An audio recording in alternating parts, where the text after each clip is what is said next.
Do Novo Testamento, o livro de Mateus, capítulo 1, versículo 1. Vamos ler o primeiro capítulo e o primeiro versículo do Novo Testamento. A partir dele, alguns versículos.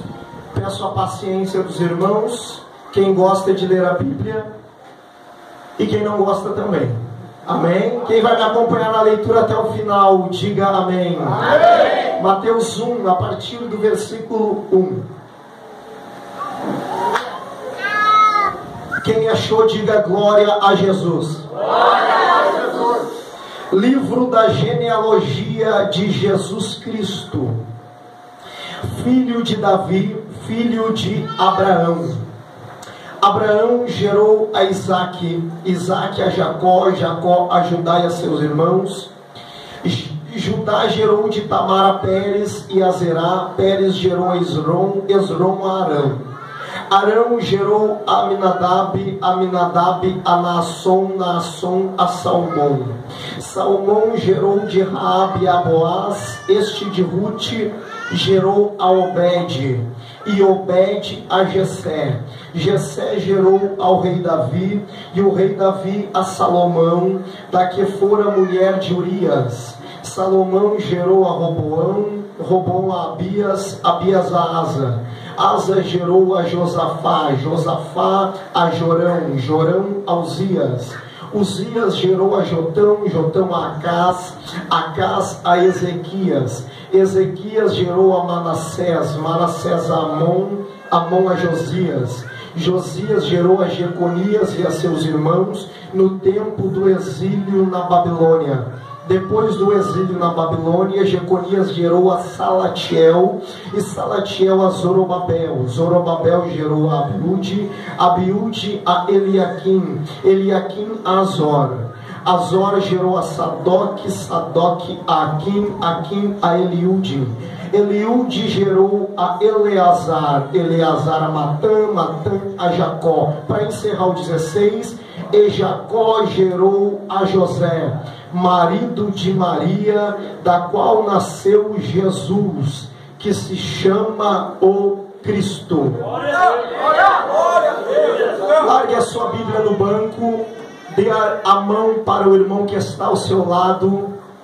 Vamos orar mais uma vez a Deus. Você que crê que quanto mais oração, mais poder, quanto mais oração, mais vitória, quanto mais oração, mais as barreiras caem, quanto mais oração, mais o mal retrocede, quanto mais oração, mais unção, mais graça, mais inspiração, quanto mais oração, mais a presença de Deus. Comece a orar agora. Pai, em nome de Jesus, eu quero te louvar nesta oração uma vez mais. Eu quero te adorar, Senhor. Te dou graças por tudo que o Senhor é. Eu te dou graças agora pelo privilégio de estarmos na tua casa, neste lugar onde o Senhor dividiu a nossa história entre antes e depois. Que o Senhor venha fazer em vidas aqui também hoje aquilo que um dia o Senhor fez aqui na minha vida, Pai. Manifesta-te, Senhor. Ó Deus, repreende todo mal, toda ação humana, toda ação na mente, no coração, que contraria a tua palavra. Agora nós damos uma ordem no nome do Senhor Jesus. Cai por terra agora todo impedimento. Eu ordeno agora pelo poder e autoridade do Espírito Santo, da palavra de Deus, toda a frieza agora sai, sai, sai agora todo mal pelo poder do nome de Jesus. Nós rejeitamos tudo aquilo que possa tentar impedir a vontade de Deus, Senhor. Exalta, exalta, exalta o teu nome aqui hoje. Manifesta-te neste lugar. Essa casa é tua, esse culto é teu, essa palavra é tua. Oh glória, arabaxanda, arabacanda, arabaxanda, arabacanda. Confirma a pregação do Evangelho, Pai, realiza a tua obra, em nome do Senhor Jesus. A igreja que é soberana, diga amém. Tome assento com liberdade para glorificar o Senhor Jesus. Aleluia!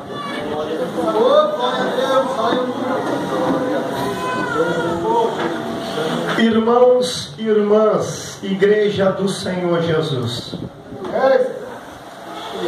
O texto ora lido é a genealogia do Senhor Jesus, como você já pôde perceber.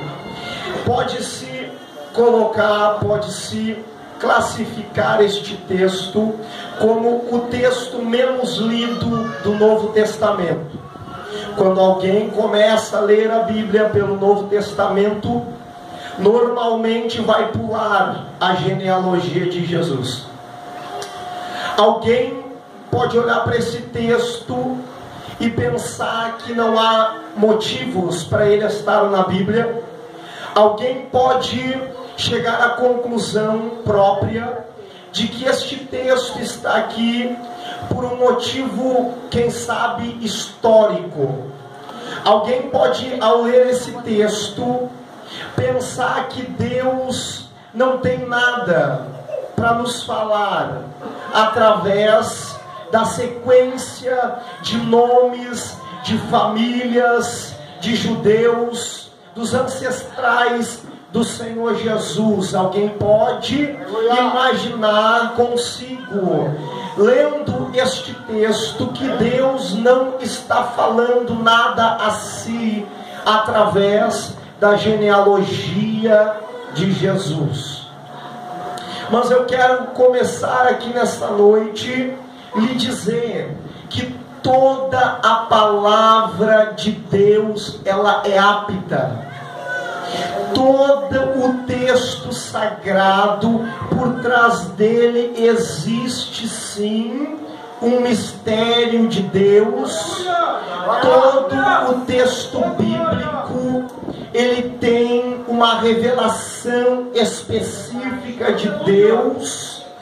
Todo versículo da Bíblia, eu vou além, eu vou lhe dizer nessa noite que qualquer palavra de um versículo da Bíblia, nele existe um poder incalculável, pois este texto não está aqui por acaso. Este texto é a palavra do próprio Deus vivo, Criador dos céus e da terra.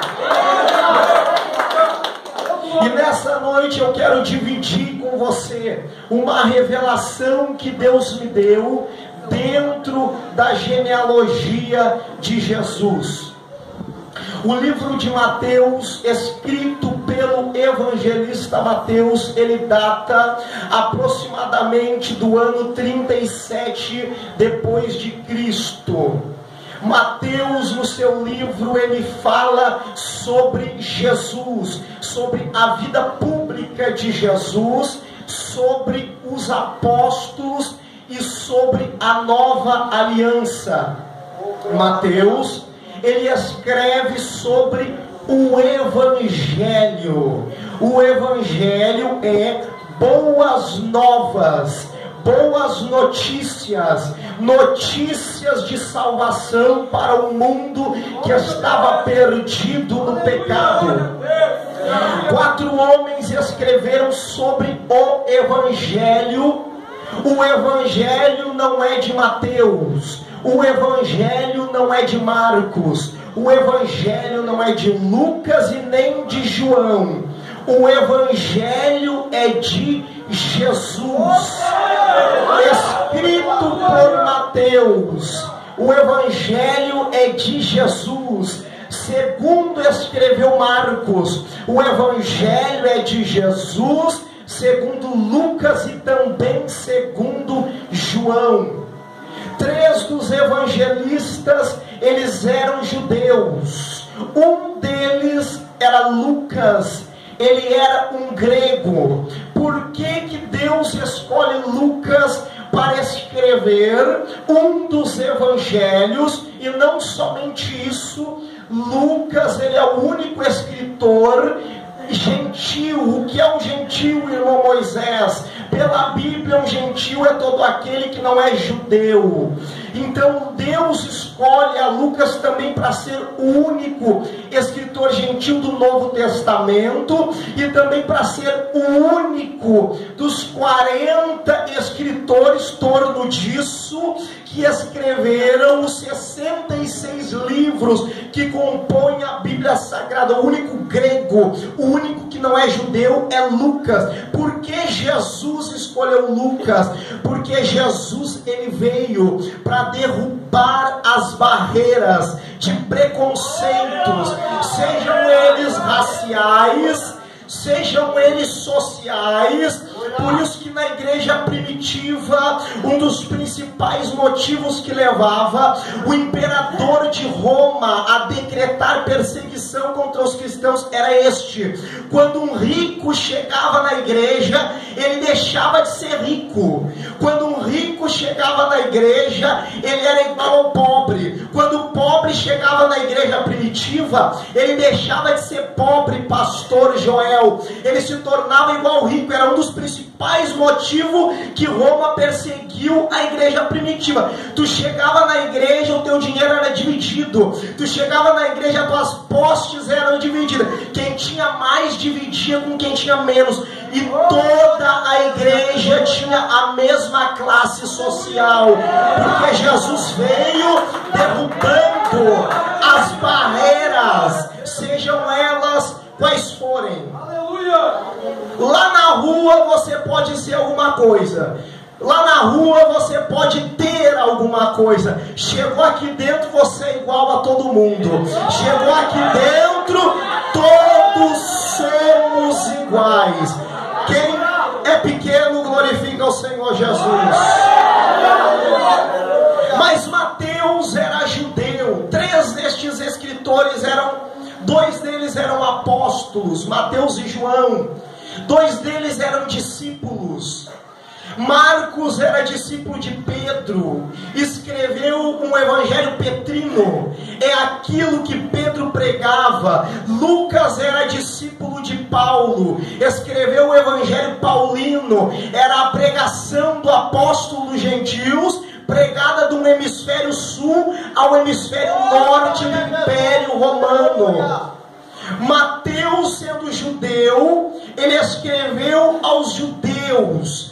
Marcos, tendo meia nacionalidade romana, porque o nome completo dele é João Marcos. João por parte dos judeus, Marcos por parte de Roma. João Marcos é usado por Deus para escrever um evangelho aos romanos.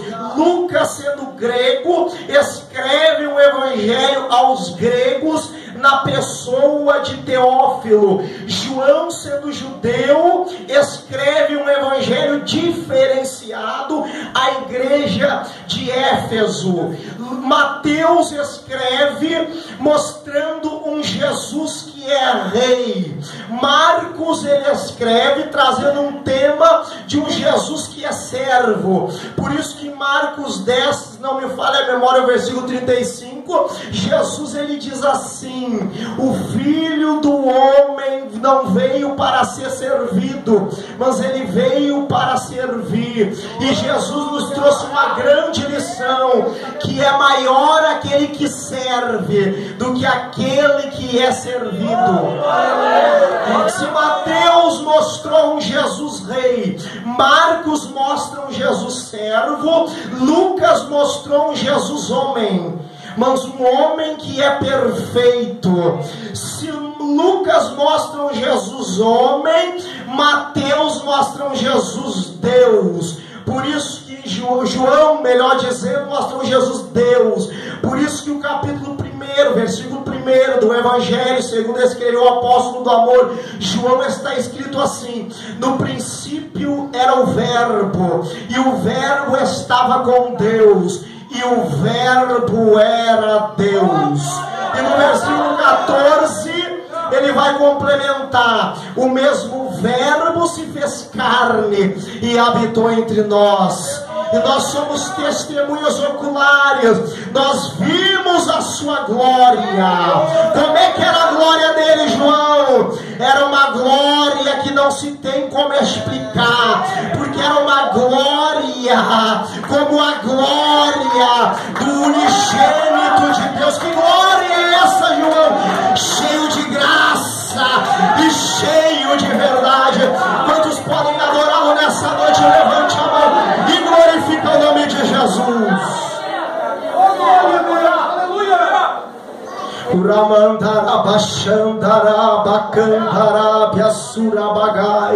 Glória ao nome de Jesus.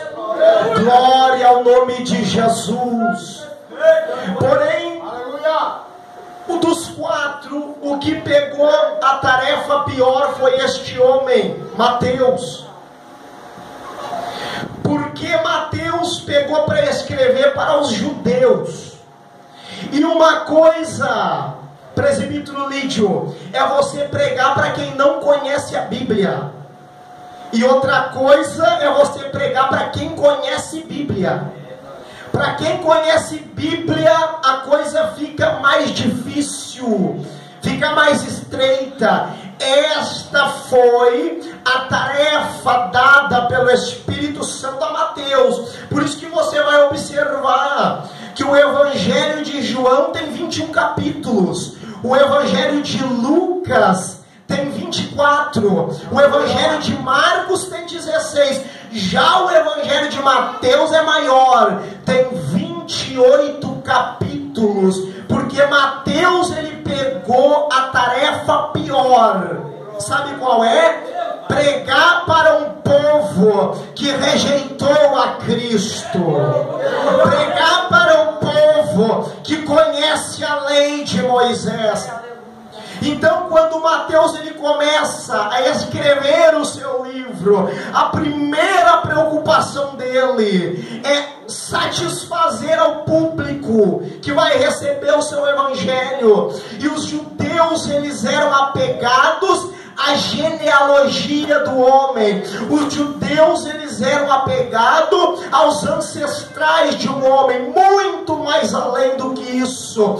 Mateus, na sua preocupação em provar aos judeus, e o propósito é esse, que Jesus é o Messias. Ele vai usar 3 argumentos. O primeiro argumento de Mateus na genealogia de Jesus está no versículo 1. Ele vai provar aos judeus que Jesus é filho de Davi.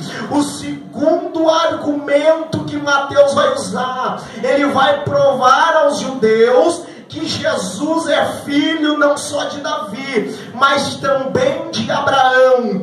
E o terceiro argumento que Mateus ele vai usar é que Jesus ele cumpriu as profecias a respeito do Messias. Jesus, sendo filho de Davi, ele cumpre a palavra de Deus ao rei Davi, de que Deus da sua descendência, da sua linhagem, não cessaria de levantar reis, e que Deus edificaria o trono de Jesus, o trono de Davi, da linhagem de Davi sobre a terra. Você pode olhar para mim e dizer assim: irmão, mas Jesus não sentou no trono de Davi. Quem sabe no trono de Davi, de uma forma social, na época sentava Herodes, ou sentava Pilatos, ou sentava César, mas ainda não chegou a hora. Jesus já sentou num trono espiritual, mas está chegando a hora, após o arrebatamento da igreja, após a grande tribulação, que ele romperá os céus, não somente como rei, ele virá como rei dos reis, e vai colocar o seu trono em Jerusalém. Isaías, quando diz, ele diz sobre isso, que os reis da terra vão vir prestar continência, trazer presentes e adorar o rei, filho de Davi. Mateus também vai provar que Jesus ele cumpre a promessa feita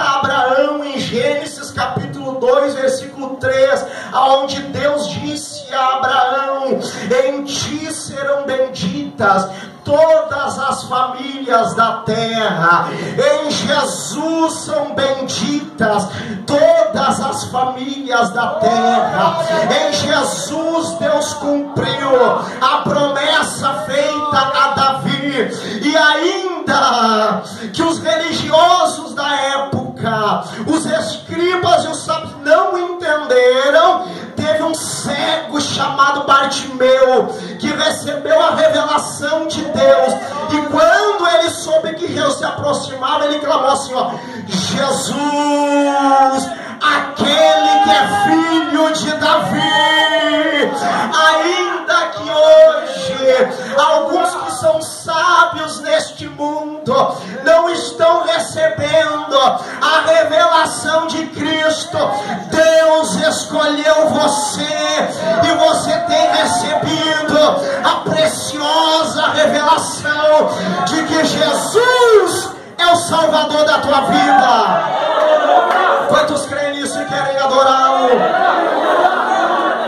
Por isso que você vai encontrar Mateus provando o terceiro argumento e escrevendo diversas vezes no seu livro que Jesus, ele cumpre aquilo que o profeta Isaías profetizou, que Jesus nasceria de uma virgem, que Jesus, ele cumpre aquilo que o profeta Miqueias profetizou, que Jesus nasceria em Belém. Então Mateus, ele prova aos judeus que Jesus é o Messias, o ungido, o Cristo, o escolhido, o Salvador de Israel e o Salvador da humanidade.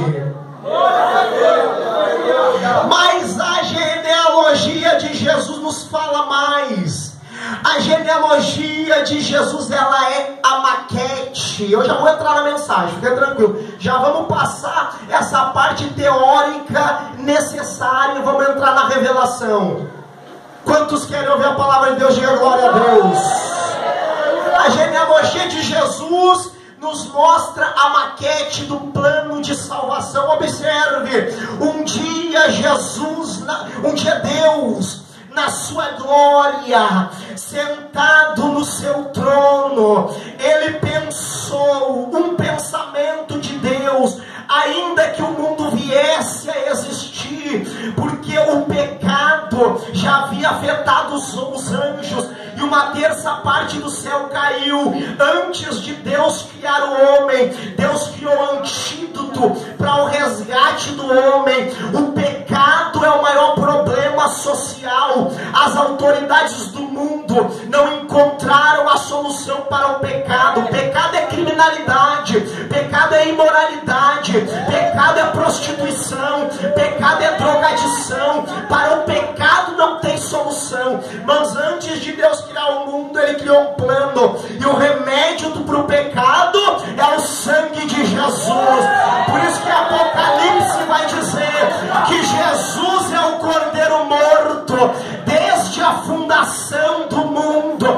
Você pode ter entrado aqui nessa noite e dizer para mim assim, ó: irmão Moisés, a minha vida saiu do controle, eu pequei, eu caí, não tem mais volta, não tem mais solução. Deus me trouxe aqui para te dizer, antes de você cair, ele já inventou o antídoto para o teu pecado.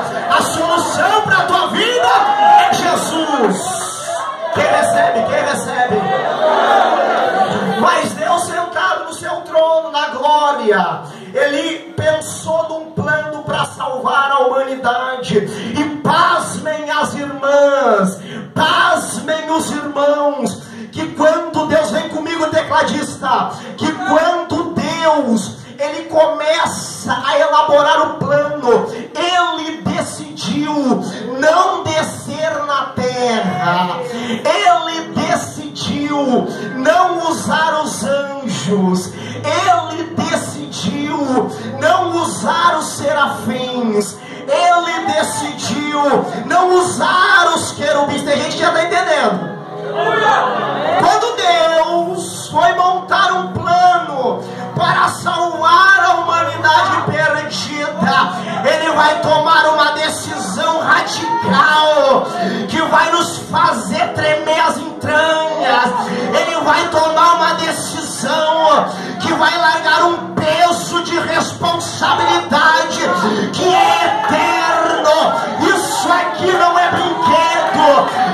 aqui não é teatro, isso aqui é um plano que Deus elaborou na eternidade, antes de Deus criar o mundo. Sabe qual foi a decisão de Deus? Deus decidiu usar os homens.